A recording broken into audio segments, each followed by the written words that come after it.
Happy Halloweenus! That's your trick or treat. We did it. It's Up at Noon with Brian and Max. I'm your host, Brian Altano. With me is Max Scoville. Up at Noon is IGN's premier weekly comedy variety show or vehicle of idiocy. Yeah, it's sort of like a treehouse that we've locked ourselves in, and we talk about things that we find interesting, and sometimes you find them interesting too, and other times you hate us. In any case, you can watch this fine treehouse of horror, I guess, terror. Is that copyrighted? Yeah, totally. Anyway, we're getting a strike for that. But yeah, we are on IGN.com, PS4, Xbox One apps of IGN, IGN's Roku, Apple TV, YouTube, Twitch, Facebook. I think that's all of them. Yeah, everything. And of course, we're monitoring the chats very closely in all those different venues, so if you got something cool to say, we might miss it, but if you use the hashtag #UpAtNoon on Twitter, we do track that as closely as we can. So that's correct. Without further ado, I would like to give a big special thanks to Mafia 3, our sponsor this month. Mafia 3, the way I always say it is it's a game where you can feed people to alligators, which you can. And we've got a contest going. If you go to go.ign.com/mafia3_sweeps. Do we have a lower third that says that? Hooray! Oh, there it is. Look at that. If you go there, they got these postcards from New Bordeaux, which is the setting of Mafia 3. And if you post one of those, you are entered to win a contest. And there's rules. Just follow the rules. You can win a collector's edition copy of Mafia 3, a Mafia 3 duffel bag to put, you know, contraband or bodies or whatever you want. Alligators. Or lucky fuzzy dice to hang from your rearview mirror when you're getting chased by the police. That's true. Man, this is that magical time of year that we always count down to and we always look forward to, where we are just drowning in awesome video games and we don't really even know where to start. Yeah. Max, you're playing Titanfall right now. I just started Battlefield. I'm really into PSVR. There's Call of Duty's coming out. There's Last Guardian's coming out. There's a billion games. No, this is a weird year because I'm historically not a shooter guy. Mm-hmm. Like, I enjoy shooters to a certain degree, but I've never been one for multiplayer stuff, and kind of like the more, I guess, vanilla kind of military approach to things kind of bores me. But I've totally fallen in love with Battlefield 1. I love the multiplayer of that. I had a great time with that. I played the alpha and the beta. The campaign's cool, I guess. Titanfall, on the other hand, is coming out, I guess, Friday, tomorrow, whatever. I just beat the campaign of that this morning. We got early copies. What the hell? It's awesome. They're both awesome. They're both EA, so it's kind of weird to be like, which one's better? It's really all kind of going to the same people, sort of. But we figured we'd kind of take a look at how the reviews are faring so far. Obviously, you know, IGN has reviews up. I don't know if we have a final score up for Titanfall just yet. But we did like Battlefield quite a bit, and a lot of other people did too. I pulled up the Metacritic scores last night, and they're pretty much neck and neck here. Titanfall 2 does really well on Xbox One. That's sitting at a 92% right now. Battlefield 88. Again, Battlefield 1's had like a week to kind of shake down and sort of settle out, but it's looking pretty. It's about it's about a 9 out of 10 there, and it looks like kind of Titanfall's kind of in the same spot. Though it seems like the PC crowd is less fond of it than anyone else. But that's awesome. They're entirely drastically different games. Yeah. I mean, aside from them being first-person shooters made by EA, they could not be more different. But I think it's really cool that if you had to decide a shooter to get right now, you probably still can't, because I think they're both worth playing for their own reasons. Yeah. One of them is World War I simulator, and one of them has giant mech robots that you can ride around in. Yep.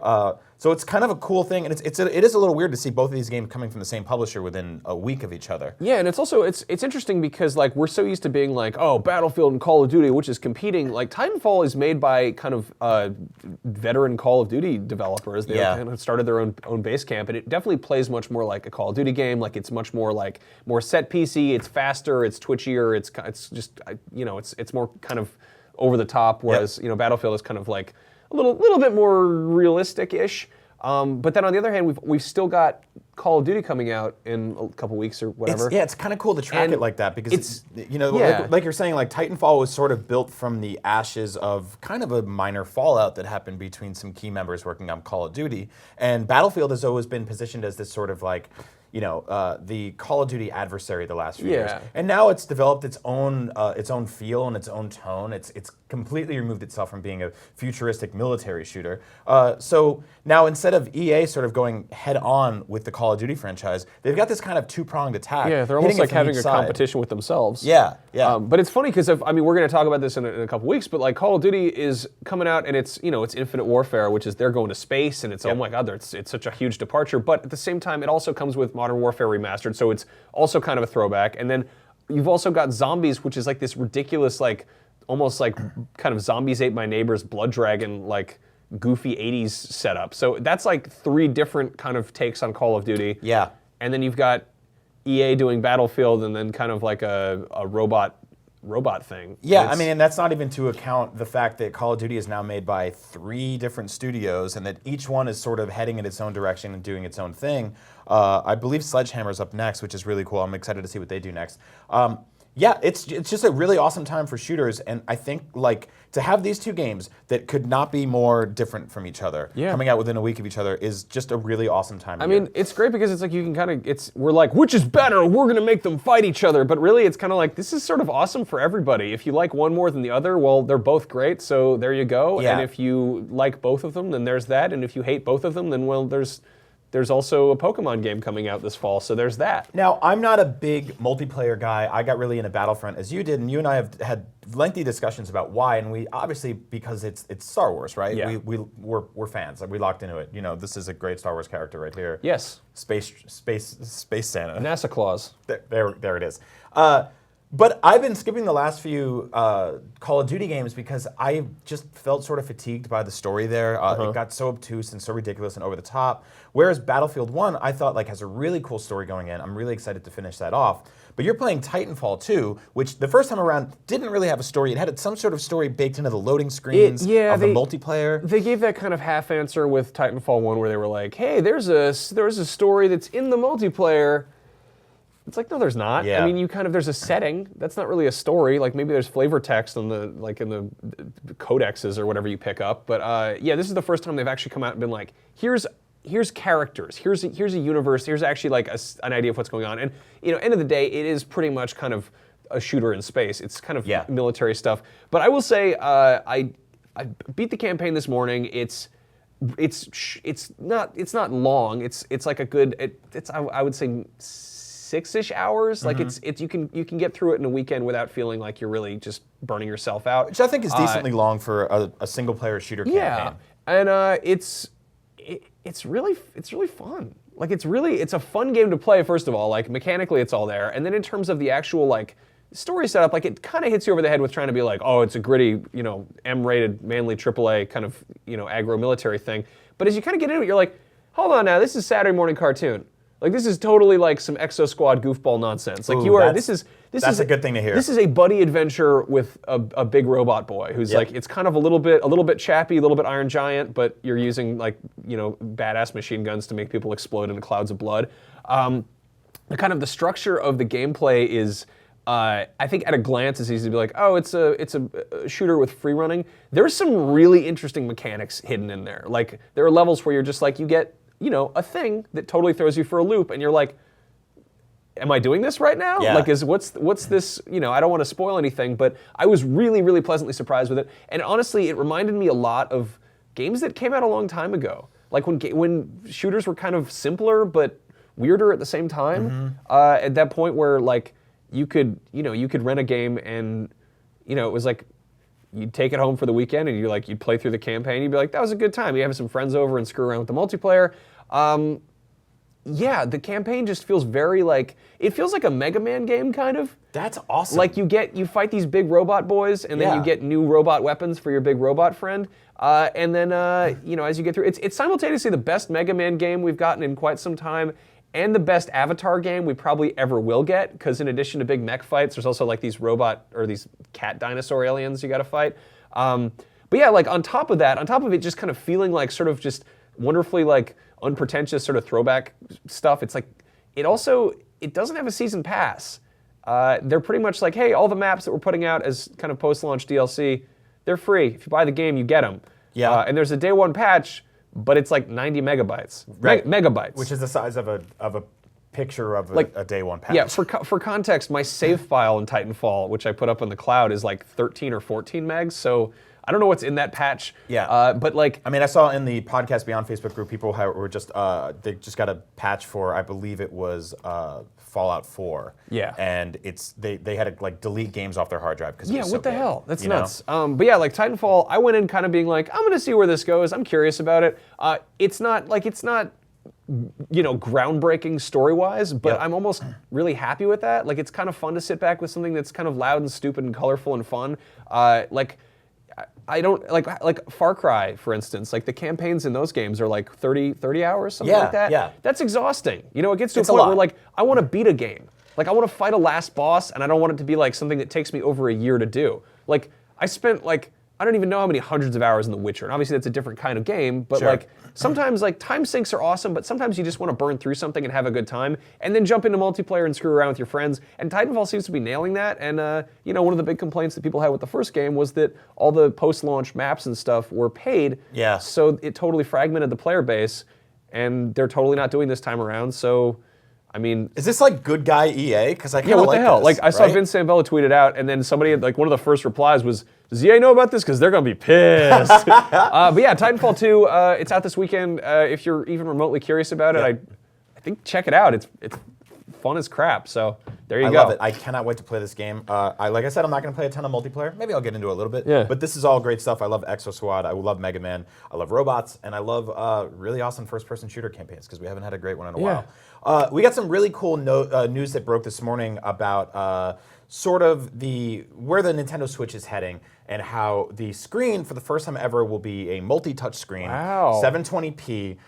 There is some fear that will fragment the way games are played because you can't play a touchscreen when it's docked into your Switch system onto your television. Yeah. Yeah. So that being said, it doesn't mean it'll get lots of mobile ports, and this is kind of groundbreaking because Nintendo's been making touchscreen games for, like 13 years now, since the original DS. Yeah. Never once have they had more than a single touch. The touchscreen on the Wii U is borderline like the kind you have to actually press. Yeah, it's like the thing the FedEx guy brings and like sign your name, and you're like, what does that say? And I think you hand like a touchscreen to a baby now, and he understands multi-touch and Yeah. pinch to zoom and all the other things that we're used to now. So we also got some news last night that there's going to be a I believe January 12th, Nintendo will have this sort of global announcement of what the Nintendo Switch really is. They did say they were going to go radio silent for the rest of the year, which is kind of disappointing. But it's given us now a week to sort of digest what we've learned about it so far, to pick apart just weird angles. Per Schneider, who founder of IGN here at IGN, put up a video of just sort of like zooming in on all little aspects of it. Does it have a USB charger? Does the SD card hide underneath the kickstand? Little things like that, right? And this is all we have. It's things that pick it apart. That's always the most fun part of a console launch is before you're actually spending money and dealing with problems. Yeah. It's just kind of speculating, you know? It's like before a movie comes out. Exactly, and obviously no idea is original, but after a week of looking at the Nintendo Switch and thinking about sort of the parts that we like the most and the parts that we're the most worried about, Max and I started thinking about how the idea of bringing console games with you anywhere, which I believe at its core is what the Switch is trying to do, is actually something that's been kicking around in the industry for a very long time now. Yeah.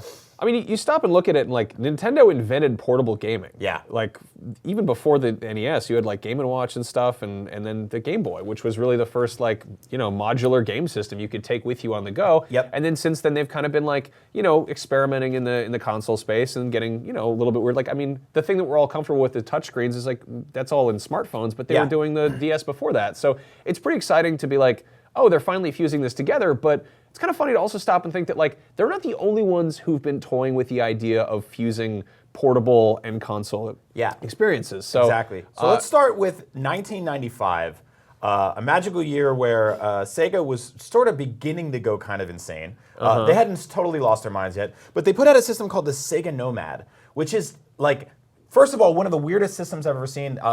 Since the Wii, we haven't really seen a system that has that sort of angular look. But the basic hook of this thing was that you could put Genesis cartridges into it, and take it on the road and go anywhere. Yep. I maintain that this is one of the smartest like handhelds ever made. I mean, it ate batteries. I think it probably rendered some sea life extinct with the amount of batteries that were probably wasted on it. But yeah. the idea that was like this came out kind of at the tail end of the Genesis life cycle, and suddenly all of these games you have as like home console games are now portable games. Yeah.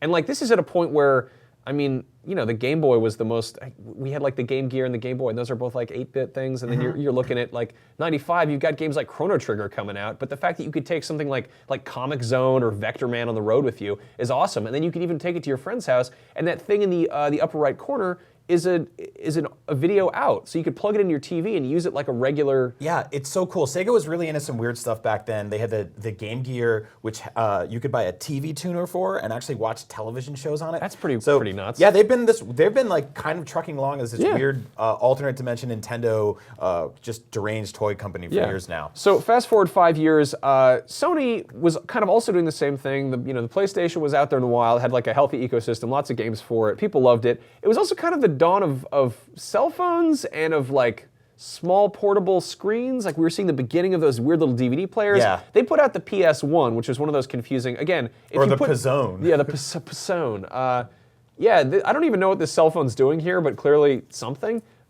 This was like that weird, oh hey, here's that thing you already have at home, now you can put it in your car. I remember seeing this on like Pimp My Ride a lot. Yep. Like, or in like rap videos where they're like, oh, you want to play video games in your car? That's cool. But that clip-on screen, they do make those. I think third-party company makes those for PS4s. Yeah, they actually. I had one for the Nintendo GameCube, which was interesting because the GameCube is small and compact as is, and it had a screen that basically folded down and flipped up, so it was kind of like a giant Game Boy Advance SP, and it had a car charger so you could plug in and go on road trips and play Smash Brothers in the backseat of a car, which is exactly what we saw them doing in that commercial. That's so cool. What's really nuts about this is, let's look at this again, the PS1. Look at the size of that. Yeah. Like that is the size of the controller.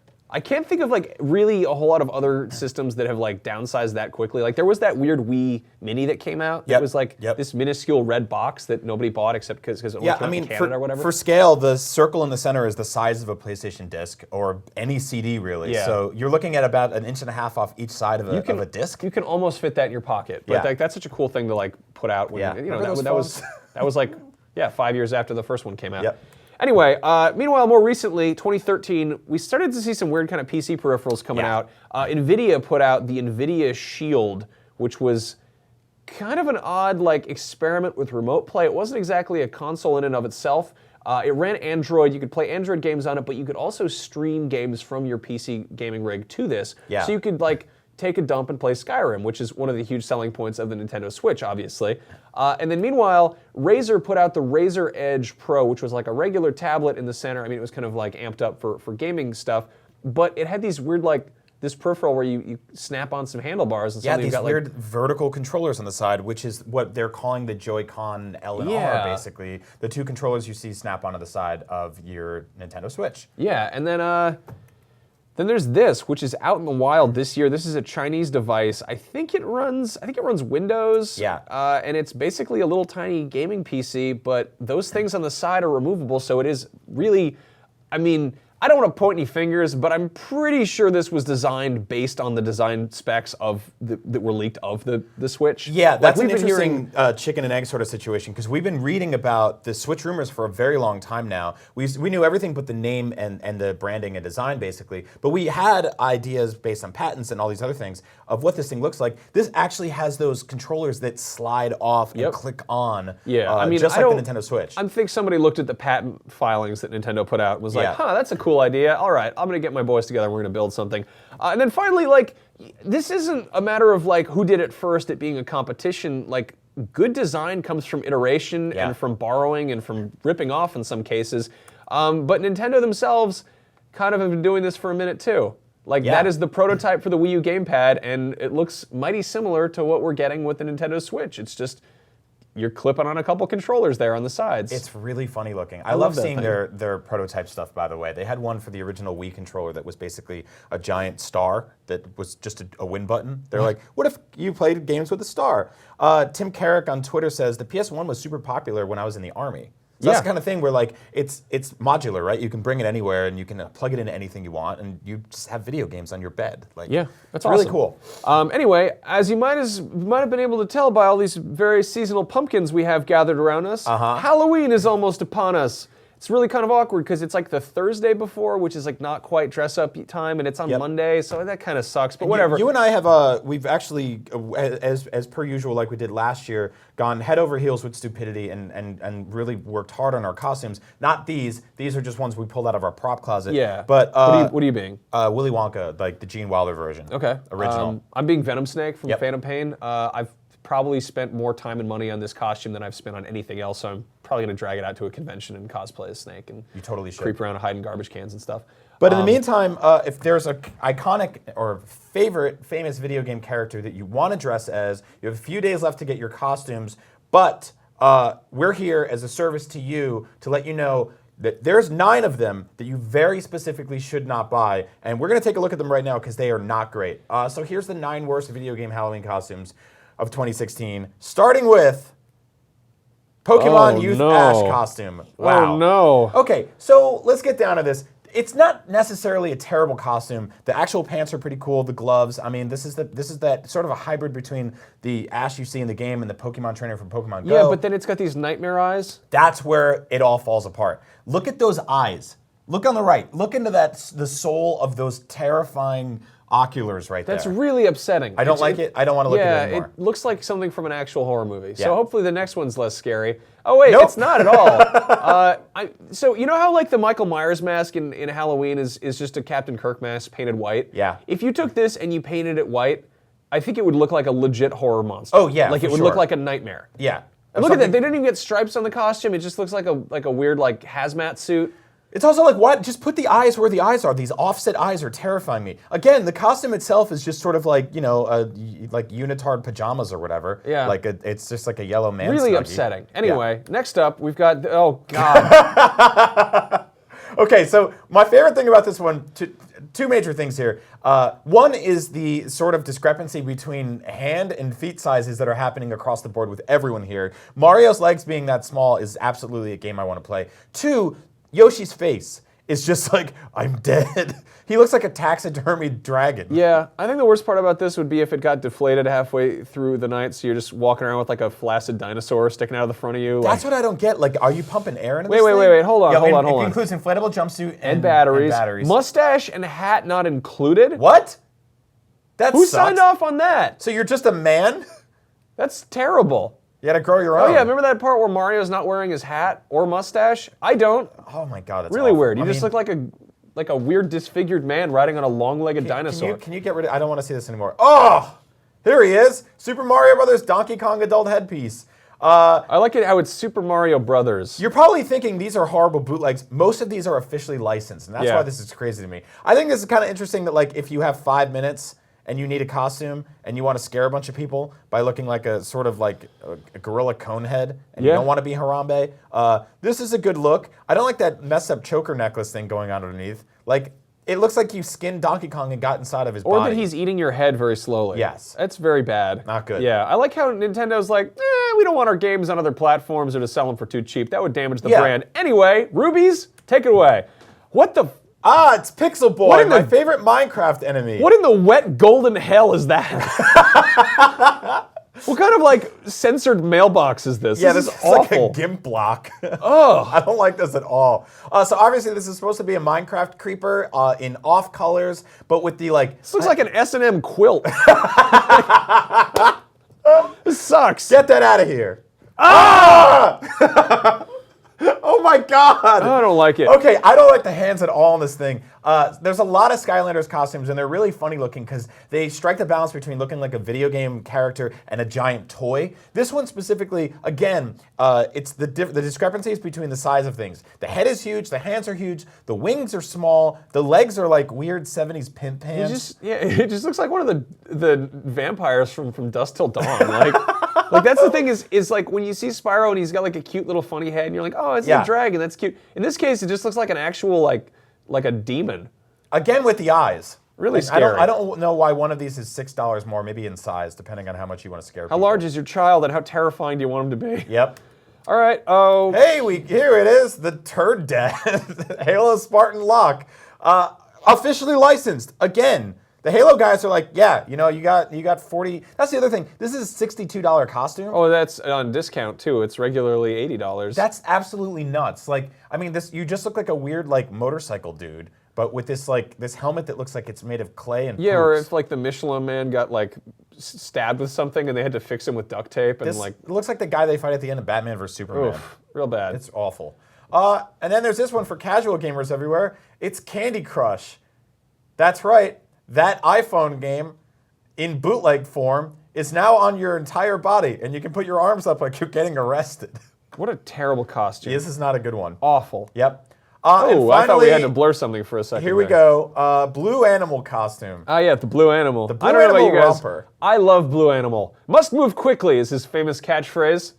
As he and smaller yellow-orange animal with multiple appendages at the rear of him escape to fight the robot man based on the egg.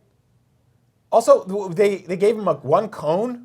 Like, they didn't even finish the whole head. It's just like a wizard hat that somebody drew eyes on. This sucks. Yeah, it's very rough. This sucks. There's a bunch of different terrifying Sonic the Hedgehog Did you watch that video there? There's like a little video you could watch. I don't want to see that. We should watch that later. Let's book a conference and we can watch Blue Animal Costume the movie. We will specifically spare you the nightmare of that. Yeah. But yeah, Halloween's around the corner. Those are the costumes to avoid. It's really easy to get a good video game costume, or at least throw one together. Like, even just a basic Mario or Zelda ones are easier to make. If you want to be Link or something like that. We saw Angry Bird ones that are actually kind of cute. It's just a big bird with a face in the middle of it. Don't look like that Nightmare Boy with the eyes peering out the side of his other eyes. The cool thing about all those costumes is that eventually they're probably just going to get vomit on them, and then they'll be kind of funny. Yeah. Like, really funny. Speaking of vomit, that's a thing you can do if you don't properly calibrate your VR headset. And a good way to make sure that you're even fit for VR is to try it out in a store. Stores like Best Buy and GameStop are allowing sign-up sheets and programs where you can come in and actually try them on and try new games and get eye herpes and conjunctivitis and stuff like that. It's a real good time. But before you drop $500 on a PSVR, you should probably try it and see if it fits for you. Unless you live in the UK, in which you have to go to a store called Game, who has the audacity to charge people to try PSVR. They tweeted this out recently. They said, thinking of getting PlayStation VR? Why not book an experience at your local game store? For a 10-minute demonstration, it's €5. For 20 minutes, it's €10. For 30 minutes, it's €15. If you decide to buy the PSVR... Those are pounds. Is that pounds? Yeah. What is that thing? The funny sign? It's called the oople. It's the symbol thing. of the pound. Get it yes. together, Brexit. So you could actually take that money and apply it to the purchase of your PSVR if that's what you decide to do. But if you don't, you're just out $10, which sucks because you shouldn't even be in a video game store to begin with in 2016. In fact, if you walk into one, it's a miracle. So this shouldn't be a thing that happens at an official game shop. This Yeah. should be like a weird kiosk sort of outside the game shop. yeah, like an arcade. Like right? the Apple Store at my local mall, like there's the Apple Store and you can go in there and mill around and wait 35 minutes to get your phone looked at. Yeah. Or you can go outside and there's like a weird guy in a windbreaker who will fix your screen for $100. Yeah. And it probably won't look great, but he'll do it. That's what this should be. Now- Like, there should be some shady guy with a wooden cart and like a curtain put up and it's like, you want to try the this VR? shouldn't be I an- got it. This shouldn't be an officially sanctioned store. And for the record, let's clear this up. This is not something that Sony asked the store specifically to do. This is an initiative they had on their own, and they are basically having this program to offset the costs of what it takes to put an employee in front of a PSVR headset and kind of man the battleship for a couple hours a day, which I understand, but that feels like a you problem, not a consumer problem. Yeah, that's the thing that Sony should be, I think, kind of paying for. Yeah. Like they should be sort of subsidizing that, being like, or just setting up kiosks themselves, you know? Yeah. So I mean, ultimately, the plan here is that I go into your store, I try on some cool new tech, I fall in love with it, and I give you as a store $500 plus games, accessories, tax, all the other nonsense. or that comes- €117. Yeah, whatever that is. I think this is like utter horse apples. And I was going to say a harder word there, but listen, if you run a video game store, it is a miracle that I'm inside you in 2016. Between Amazon, between buying games directly digitally from the store, between even stuff like Best Buy, which has that gamer reward program, there is no actual reason to go to a video game store anymore. Yeah, and It's if you a want to go to the mall, there's like seagulls in the parking lot. Yeah. And if you're having a bread bowl on the way from the car to the mall, they're going to go right after it. So Brick and mortar video game stores are a dying entity. They are partnering with things like ThinkGeek to sell you like chocolate Game of Thrones eggs and Funko Pops and stuff like that, socks, everything they can do to make sure that you're in there and not just walking out and buying something digitally. They even sell you points cards in there that you bring home and spend the money there. It makes absolutely no sense to even have video game stores in 2016. I don't think we should have video games at all. Wait, calm down. I agree with him. I don't think we should have video games. It's too much of them. That's not what I'm saying. It's too much trouble. Let's not do They're that. too expensive. That being said, if you want to try PSVR, do not give these people your money. Try it at a friend's house. Go to a place, go to a Best Buy, go to a mall that will let you try it for free. PSVR is one of my favorite things this year. Everyone should get their head on it. It's really, really cool. Do not pay this store anything to give you something that you should be getting for free. Yeah, shut it down. Yeah. Anyway, Rage Against the Machine. There's some other cool stuff on the way. We talked recently about how there was a listing that popped up for basically a very obvious third-party knockoff of the Xbox One Pro controller, but for PS4. Finally, Sony has kind of jumped into the ring with the upscale esports controller, and they've announced that there are 2 officially sanctioned third-party PS4 controllers. First of them is, let's see, it's called the Nikon Revolution. This is what it looks like. It's all right. It's kind of Xboxy without being like an obvious. First bullet point here: 46-degree amplitude dual yeah, analog so here sticks. are the selling points. 46-degree amplitude dual analog sticks enhanced with innovative firmware for advanced esports accuracy and reach. I understood 4 of those words. It has 4 extra shortcut buttons. I think you can kind of see those on the back. You can basically customize these. I think those are kind of like rocker switches. Yeah. I don't know how customizable you can get. I guess it would be kind of like button combos. Yeah. You've got an 8-way directional pad on the front, which is cool. There are 4 custom profiles, all configurable via the companion PC app, which basically, like, I mean, you plug this thing in your PC and it's got a computer inside it that's going to be tracking all the stuff you're doing to it, which then works kind of in conjunction with the PS4. I don't know if that's going to be. Like, it's kind of cool that you have to take this thing. Can you assign that to like specific game loadouts or whatever? Like, yeah, say I think I'm playing Call of Duty, the idea. this is But my build. From the look of it, it's yeah. I guess you switch profiles here. We have like those pro headphones that Sony puts out. Those have firmware in them, and they'll get different updates for different games. Yeah. But in case this has like adjustable trigger sensitivity and all the kind of bells and whistles you'd expect. I like this one. One of my favorite things is it's got a cord at the top. It's got one of those like screw-on plugs. Still USB charging, but that one will securely attach it so that if you're playing a game that requires absolute 0 latency, you won't ever get disconnected from the PS4. This is serious. I really like this. No, this is for people who are way better at games than us. Oh yeah, for sure. Then finally, we've got the Razer Raiju. Okay. I like this title. It's got 2 extra bumpers and 2 extra detachable triggers. I don't know what those do, but I guess you can customize them. It's got a built-in control panel on the front of the controller for all the mics and whatnot. Yep. Trigger top switches and hair trigger mode for ultra-fast trigger responses. Literally don't know what that means in action. I guess it's faster to click the thing. And then custom profiles, which you can instantly switch between and modify. Here's what the back of it looks like. I know the D-pad doesn't really come into play a lot for like pro gamers or esports and stuff like that. It's more for 2D games, but I way more appreciate the D-pad on this controller than the last one. Oh, that absolutely is more for fighting game folks. Yeah. But this has a headset jack and it's got the mic controls and all that, and detachable analog stick rubber caps, and you can, I think, also screw with it with the weights and stuff. I think you can put little rocks inside there, so it's nice and heavy. These are both really cool, but it really begs the question, like, where is Sony's official PlayStation Elite controller? Like, where is their high-end? I mean, they are going with the PlayStation Pro is basically their high-end PS4, right? Yeah. I feel like they're probably sitting on it. Maybe they're seeing which of these sells better and which features people want more. I mean, it's sort of like letting people kind of vet your prototypes in the wild at somebody else's expense. Yep. Razer and Nikon are taking home the profits there, but Sony's getting a cut of it. Sure. In any case, I do appreciate that Sony is kind of actually working together with other hardware manufacturers to be like, hey, you guys know what esports crowds want, like, figure that out. Yeah, which of these do you like better? I think I'm going to go with the second one. I actually really yeah. It's weird because I love the front of the first one better and the back of the second one better. But I don't know. Yeah, I'll see which one I want to land on because I do love controllers. Like that's just a thing. I think it sort of gets ignored. You buy a controller at launch and you hold it for 4 years or 5 years and then that's it. And third-party controllers in general, you're kind of like they're hit or miss. I mean, we grew up with the whole the crappy Mad Catz Turbo extra ones that your little brother would have to use. Still no price point on these yet. They're kind of, I think they're coming out early next year, give or take, or sometime later this year. But it's one of those things where they're like, sign up for more information, and that's cool. Speaking of a ways away, we got some awesome casting news recently for the Han Solo movie. Han Solo is getting his own, or as a character, his own specifically directed Han Solo movie where he is young and we are learning about all of the weird adventures he went on before he met everyone in A New Hope.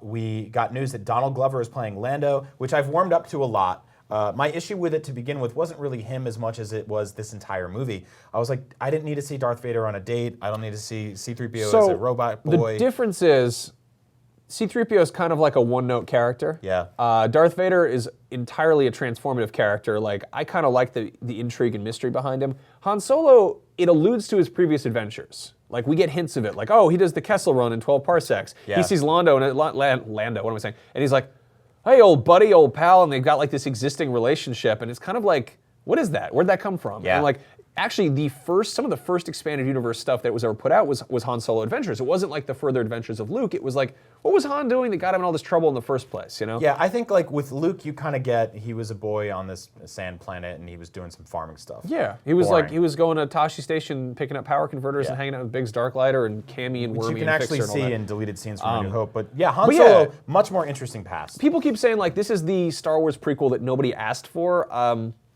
I didn't particularly ask for it myself, but I think it opens a lot of doors to cool kind of expanded universe stuff and you know, weird stuff. So I figured we've already got 2 cast members. We've got Alden Ehrenreich, whose name I will figure out how to say hopefully by the time the movie comes out, playing Han, of course. Which is pretty damn spot on. I've seen this guy only in Hail Caesar. I really liked him in that for the little bit he was in. I think that he's a legit good actor, and I think that based on the amount of other people he was up against, I think that he's going to really just take on that persona. Yeah. And then we've got Donald Glover as Lando, which I think is like, I think he's going to nail it. Like, you see him on Community, he's kind of this like goofy, like over-the-top dude. But if you watch like some of his videos as Childish Gambino, as like when he's rapping, he's got this like, he does have some swagger to him. He's got some cockiness to him. And he's got also like a kind of brooding intensity. So I'm excited to see kind of him meet halfway there. Also, if it's Lando before he got really cool, and maybe he is like kind of screwing up. And, there's also rumors going around that we might see Sana Starros, who sort of shows up in the Star Wars comics as Han's sort of wife. There's rumors that Zoe Kravitz might be up for the role, a couple other actresses. I think Zoe Kravitz would be awesome. She was kick-ass in Mad Max Fury Road. Yeah. She's got the look down. I'm down for that. Meanwhile, Simon Pegg already played a character in The Force Awakens. He played Unkar Plutt. He's also played Dengar in the Clone Wars cartoon. I would be over the moon, the twin moons of Tatooine even, if he played Dengar in a Han Solo movie and just was like this screw-up bounty hunter who was like, you know, kind of a jerk. And like, Simon Pegg's like getting older, but he's still sort of like a baby face. I don't know. Like it's stupid, but I kind of want to see like how he got his head burned, why he ended up in those mummy toilet wraps. If you read the old Legends expanded universe, like Dengar and Han Solo have like a long-running feud. It could be really interesting, even if it's just like a brief moment. He just shows up and just makes a scene, like kind of like Unkar Plutt did. Yep. Meanwhile, Boshek, Dash Rendar, I screwed this up, the order. Dash Rendar, who is basically a cheap knockoff Han Solo that showed up in Shadows of the Empire.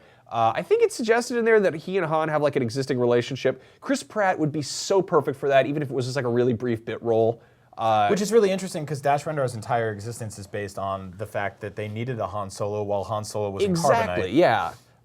So I'd be really pretty cool with that. I've for ages now you've been kicking around this idea for this casting, and I really love it. Yeah, even if it's just like a stupid like one-shot thing where he just shows up and everyone's like, oh my god, it's Chris Pratt. Well, but also, who's that? Yeah, like, Chris Pratt stars in movies now. Yeah. He's shooting like Jurassic World 2 and Guardians of the Galaxy 2. Yeah. He stars in movies, but to have him show up as just a one-off dude is great. I love that.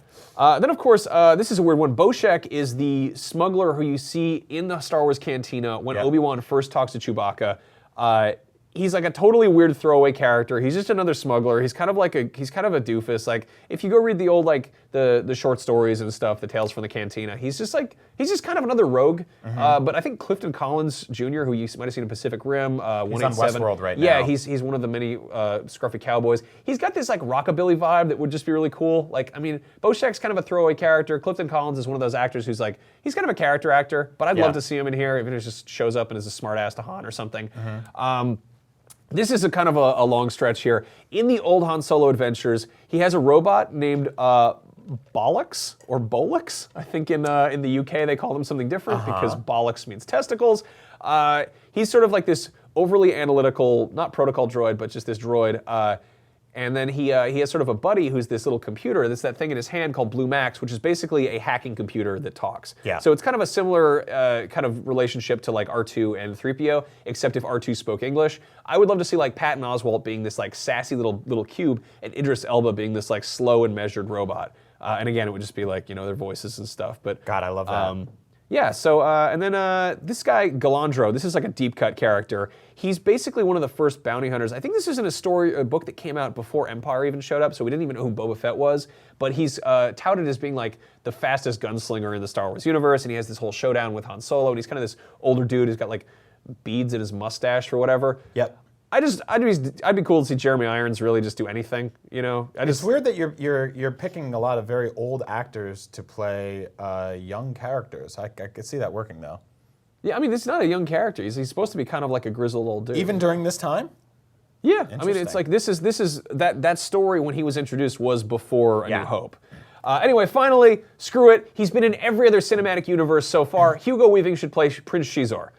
He's played Red Skull, he's played Megatron, he's played Elrond, he's played Agent Smith, he's played, what am I forgetting? He's played everything. Yeah. He's been in like all of the big nerd franchises except Star Wars. He hasn't gone near all that. of the Minions. So, yeah. If you don't know who Prince Shizor is, the villain from Shadows of the Empire, which you probably played on the N64, you maybe didn't even know that he was even part of it. Get better at Star Wars. He was just a drawing in the loading screens. Yeah. Real quick, did I tell you my pitch for the Han Solo movie? How I want it to begin and end? No, but do it right now. Let's do it right now. Han Solo movie pitch comes out obviously in 2 years. It starts with a shot of Billy D. Williams as Old Man Lando, and he's in the Cantina bar, or one just like it, and he's just come from Han Solo's funeral, spoilers, having found out that his best friend and childhood buddy is dead. He turns over to the alien sitting next to him, and the alien goes, "What the hell's your problem?" And he's like, "Well, let me tell you a story about one of the best and most scandalous swindlers to ever coast this galaxy." And he starts talking, and then there's a flashback to young Han Solo. The entire movie plays out. It bookends with old Lando at the bar again, and he goes, and that's just one of the many stories about that scandalous piece of beep, and then Star Wars music plays, and then it starts credit scroll. I'd really like that. Yeah? I just want to see how I met your smuggler. Oh, that's perfect. Yeah. Yeah, they're going to love that. Disney, call us up. We got ideas. I got a great one about Dengar. People would go to see that. Speaking of old ideas, Max and I got to play the Atari Vintage Collection, Volumes 1 and 2, which is on PS4 and Xbox One right now. If you didn't grow up with Atari, chances are you missed some very, very weird games, so we're going to save you this trouble and play some ourselves. So let's take a look.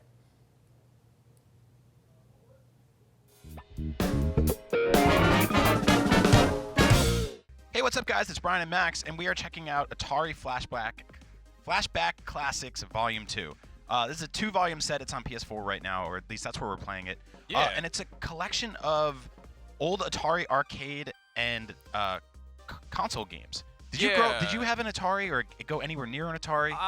My friend Damien had one, and I remember going to his house, but that was after I'd already been playing regular Nintendo and Super Nintendo. Yeah. So going back to play Atari was a little bit of a kind of a shock, and I was like, how does this work? There's switches that you have to push, and like it's considerably remedial compared to It is weird systems, that we consider video game controllers like traditional controls, but one of the first consoles, which the Atari, had weird ass controls, and in the arcade it had like trackballs and all this other stuff. I also love that they just had like the names were just straight up race. Yeah. All right, and here we have to fiddle with like you can change it between color and black and white, because back then people had black and white TVs. Yeah, isn't that crazy? So this is what video games used to look like. This is what racing games used to look like, and it's kind of cool to see how far they've come. And this is a really cool collection. It actually comes with scans of all the original manuals. Listen to that. Yeah. All right. Yep. I love this. Man. Yeah. The next time people are like mad about modern games, I just want to be like, yeah, but you can tell that what you're doing. Yeah, we've come a long way. These are very funny looking cars. I'm actually like, I'm a big fan of like what they were able to do in terms of just sheer minimalism. Yeah. Like I had my friend had an Indiana Jones game that was basically just like a square with a top hat. Check out Crystal Castles. I really like this game. Yeah, so they also have like the more, Where we go? There we go. Okay, this one you can actually kind of tell what you're looking at. Holy Yeah. crap. Okay. I'm a funny bear. Oh, boy. So this is kind of like Pac-Man style, Yeah. where you want to collect a all little these bit, things. It's like Cubert and Pac-Man. The weird thing is that the enemies are different each time. I like these dancing trees because they look like something from Fantasia. They're pretty scary. Uh, Oh no! Oh God! Is that blood? What Yeah, the- it is. Oh, that was. I think that was All right. very bad. This is scary. Yeah, so these games are really funny, and this collection is a kind of cool way to sort of be like, here's a whole bunch of just Come on! I didn't even do that. games from like literally 30, 40 years ago that you can play on your PS4 now. Yeah. Uh, That's what Major had. Oh, cool. yeah, so I love the artwork on this stuff. Oh! Holy crap! Dude, this is awesome. So yeah, here they've actually got a. Am I playing? What? Wait, what am I looking at? So you're playing like Breakout in the corner Okay. to power your ship. What the hell? What? This is a nightmare. I love it. This is like WarioWare. Yeah. Also, I love how great the vector stuff looks. Yeah, it looks really good. It looks way cooler. Oh, is there like a CRT filter on any of these? Because that would be really sick. Wow. All right. What? Huh? This is a fever dream. I kind of want this in VR. Yeah. Dock on white platform. You gotta land. What? You gotta land. What? What the hell is this game? Yeah, this is totally like WarioWare. Come on. Okay. Max, this is one of the weirdest games I've ever seen. I don't think I ever played this in the arcade. Your oxygen is running out too. There we Oh, go. you just got some. So now you're in a maze? I guess I have to go avoid this weird bat down here. Oh man. Oh boy. Okay, I'm switching out. This is What a fever dream. yeah. What's sprint? Oh.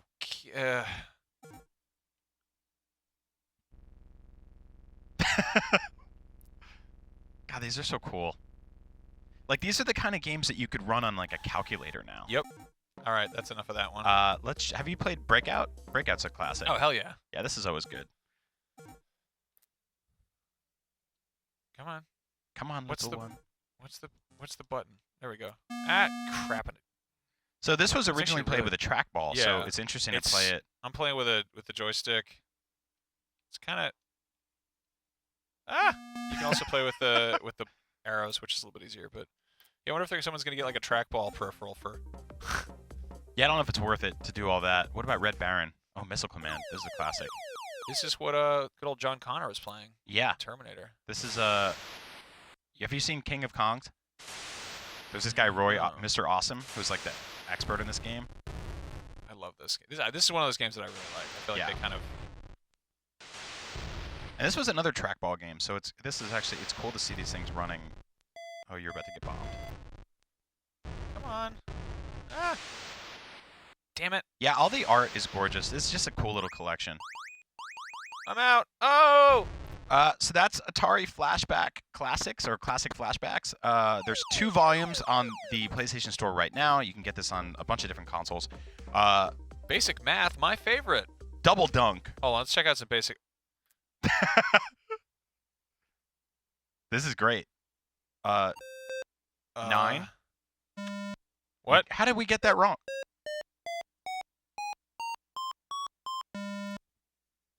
What is it?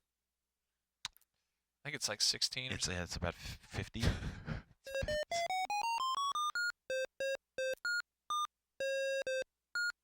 That's completely wrong math.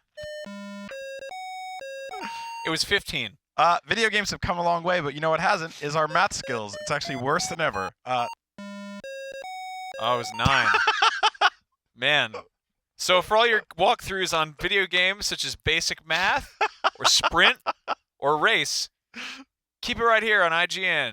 Thanks for watching, and don't forget, 7 plus 8 is 70.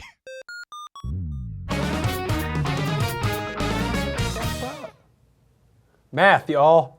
It's a good time. It is a good time.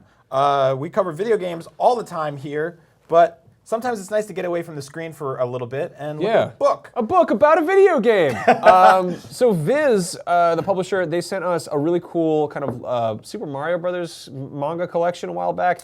They just sent us The Legend of Zelda: Ocarina of Time manga adaptation, which is really cool. It's like I've seen this. I think it in kind of in bits and pieces, in full volumes and stuff, but like This is this is a compendium of collection of stories. Most of them are inspired by Ocarina of Time, so you do get some cool stuff like Link versus Shadow Link. There's a few pages at the end that are full color, which I really like. That's actually the front. If you read enough manga, you know that it's flipped, because the Japanese is a different language. Yeah. Look, it's Epona. Yes. Remember that part when Epona gets out and starts kicking all those kids in the face? And they I kind of love stuff like this because I've played this game 1,000 times, but I also have like the Return of the Jedi comic book because it's just like a cool, different way to experience one of my favorite stories. Ocarina of Time, you know, it's kind of, I remember the game like this when I think about it, even though it's obviously very weird looking polygons. But yeah, this is just a cool little way to retell this story. Yeah. It's $17.99. You can order it right now, I believe. Yeah, and, Viz also has Link to the Past one, which is like a full, like, large color one. I have that. It's really gorgeous, kind of goofy art. This is clearly more kind of leaning into like the manga style it was in at the time. Yep. I really hope they keep doing this. I want to see more stuff coming out of them. Me too. It's really cool to see stuff that we might have missed growing up, especially if it was in a different country, getting compiled and translated and put in one spot where we can just buy it and. Did you ever see the original Pokemon manga? No. It's awesome because it's really violent. Really? Yeah. Like Pikachu's like bleeding everywhere and stuff, and like it's actually kind of screwed up. It's a little bit perverted, like a lot of Japanese comics tend to be, but like. Yeah, I kind of hope they put that out next. I think they've already published it once, but like if they put out like an uncensored collector's version, maybe they'll send us a copy of that too.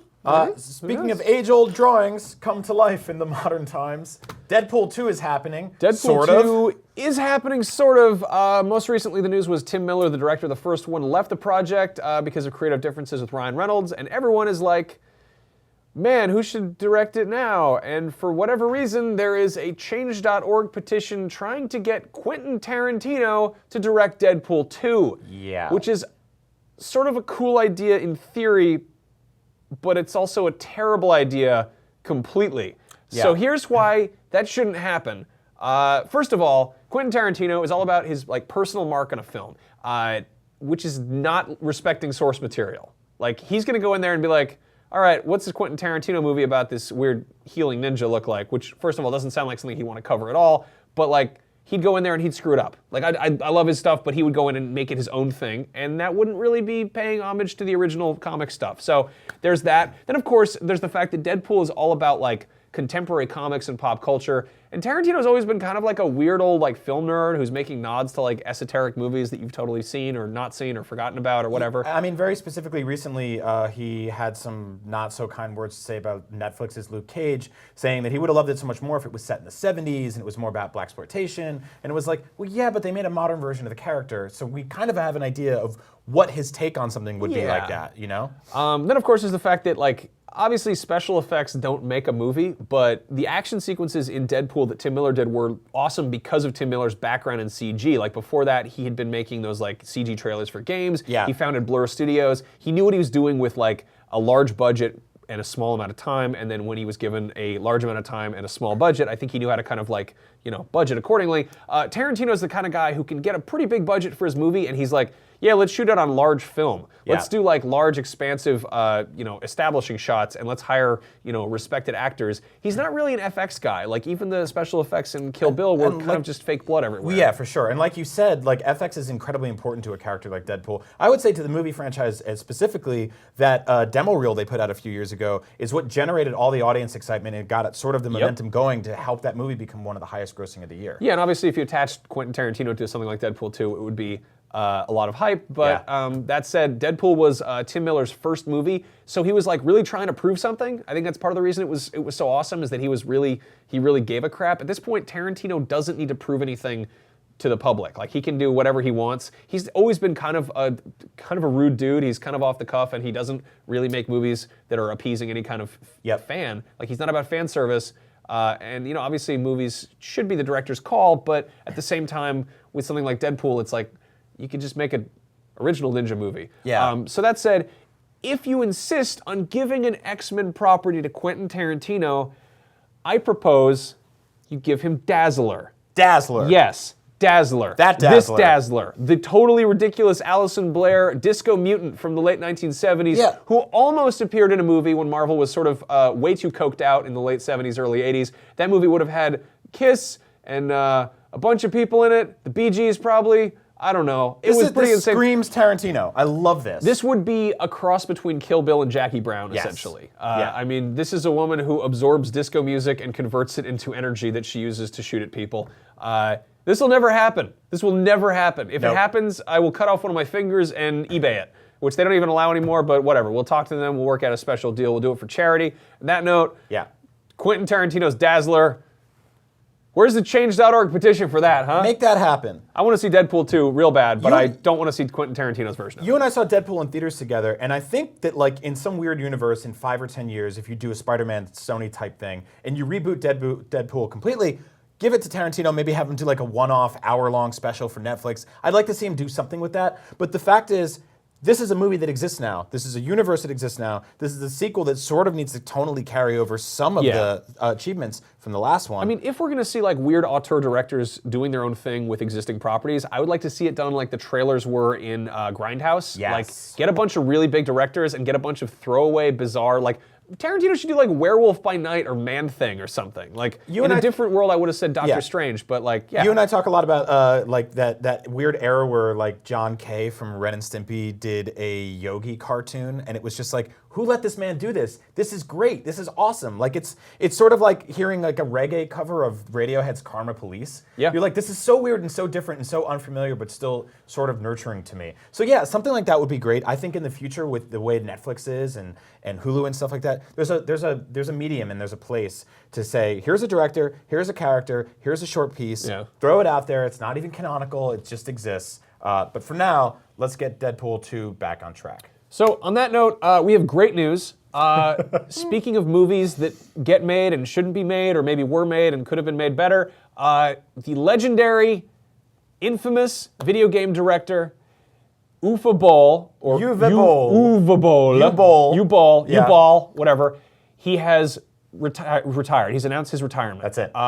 So if you're unfamiliar with his work, he's directed the following video game movies: House of the Dead, Blood Rain, Alone in the Dark, Blood Rain 2 Deliverance, Postal, Alone in the Dark 2, Far Cry, the movie, and Blood Rain, the Third Reich. Yeah. If you were at all involved in paying attention to video game culture during the kind of like PS3, Xbox era, you probably noticed that there were no good video game movies being made. And very specifically, Uwe was one of the reasons why. He kept getting existing properties and IPs and then making these like kind of terrible films, and he challenged people to boxing matches. He challenged Michael Bay to a boxing match. Like, I mean, critics were going on this guy, and he was basically saying, like, critics don't mean anything. I mean, he single-handedly set back the progress of video game movie adaptations, I would say probably a decade. But here's the thing about him. We kind of need people like that because he wasn't necessarily attaching himself to, you know, some of the greatest franchises in the world. The original Far Cry at the time was kind of a goofy throwaway game. It's grown into something completely different now that's goofy and weird in its own ways. But I mean, no one was really sitting there being like, the Blood Rain movie needs to be done justice. We need to get the right director for this thing. So he kind of saw these low-hanging fruits, and as a director grabbed him and said, I'm gonna make these weird live action cartoons. So I'm kind of gonna miss the fact that we have somebody like that taking stupid IPs and making stupider movies and doing so in a weird loving way. Fun fact about Blood Rain 2, it was shot simultaneously, side by side, with the entire same cast as another Uwe Boll movie, which was Blubberella, which I believe is about a overweight Dracula woman. I don't know, but like the fact that he would be using probably the same props and sets and actors. I haven't seen either of those movies. I don't think I'm at fault for that. But yeah, Uwe Boll, we'll miss you. Yeah. Sort of. I hope you make I don't something. know. I hope you do something with your time. I hope he opens up a brewery. Well, this is kind of nice though, because when he goes away, which he's doing now, you won't have anyone to blame for bad video game movies. Except yourselves. Except yourselves. Anyway, Halloween is this Monday. Yep. Our next show is next Thursday, so we're going to be sort of like, we were sort of bickering about that, but like, do we do a Halloween wrap-up 4 days after Halloween? Does that suck? We don't care. We want to see your weird Halloween costumes. So please, if you're dressing up as something that's related to the crap we talk about on this dumb show, send it to upatnoon@ign.com or tweet it at one of us. I'm Max Scoville. He's Agent Bizzle on Twitter. If you watch the show at all, you should be able to figure that out. We love you very much. Before we throw to James Duggan and CJ Gibson, who are playing Titanfall 2 on IGN Live, I want to show you my scary pumpkin, which will shout at you. Enjoy your visit. It's going to be a long one. How terrible is this thing? It's really loud. I'm gonna set it on fire. All right, guys, have a wonderful weekend. Happy Halloween to all of you, and prepare for Titanfall. Shut up!